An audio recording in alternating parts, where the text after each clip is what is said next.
Pinili ng Thailand National Legislative Assembly si Junta Chief General Prayut Chan-o-cha bilang bagong Prime Minister ng bansa. Samantala pinangangambahang tumaas pa ang bilang ng mga nasawi sa nangyaring landslide sa Hiroshima, Japan.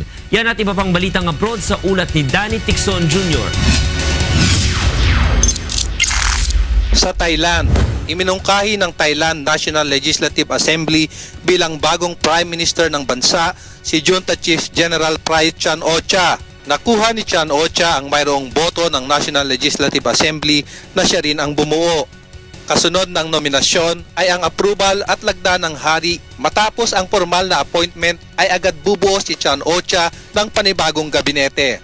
Nakatakdang magretiro sa military si Chan-o-cha sa susunod na taon.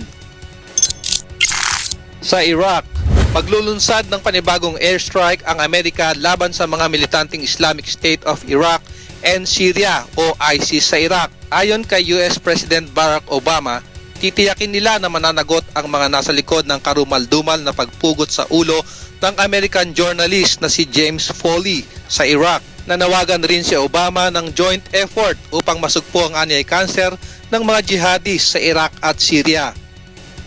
Samantala, sinabi ng US State Department na ginagawa na nila ang lahat ng paraan upang mapalaya ang iba pang journalist na hawak ngayon ng ISIS.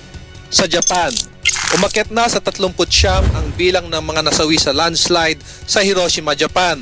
Ayon sa mga otoridad, umaabot sa 10 ang nawawala at pinaghahanap. Ayon sa Hiroshima Police, maaring tumaas pa ang death toll sa landslide na naganap sa isang residential area. Isinisisi sa walang humpay na pag-ulan ang naganap na landslide. Naglabas na ng evacuation advisory ang Hiroshima Disaster Control Center sa mahigit 100,000 residente sa Asakita at Asaminami Ward sa Hiroshima.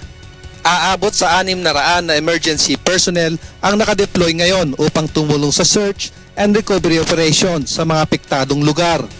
Danny Tixon Jr., UNTV News, Worldwide!